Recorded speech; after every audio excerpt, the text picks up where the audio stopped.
పరమ పవిత్రమైన ధనుర్మాసం రాబోతోంది.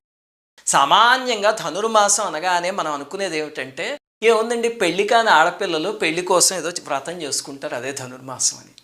కాదు. ధనుర్మాస వ్రతం ఎన్ని ఇస్తుందో మాటల్లో చెప్పలేం. పెళ్లి కాని ఆడపిల్లలైనా, మగవాళ్ళైనా ఎవ్వరైనా ఆ వ్రతం చేస్తే యోగ్యమైన జీవిత భాగస్వాముల్ని తీసుకొచ్చిస్తుంది. అలాగే సంతానం లేని వాళ్ళు ఆ నెల రోజులు వ్రతం నిష్టగా చేస్తే సంతానం కలిగి తీరుతుంది. అలాగే దరిద్రంతో బాధపడే వాళ్ళు చేస్తే కనుక సంపదలు పొందుతారు. అందుకే ఈ ధనుర్మాస వ్రతాన్ని శ్రీవ్రతము అని పిలుస్తారు. దానికి ఇంకొక పేరు అనమాట. అన్నిటికన్నా కూడా అతి గొప్ప ఫలితం ఏమిటి అంటే, కొంతమంది భగవత్ విరహంతో నలిగిపోతూ ఉంటారు కదా.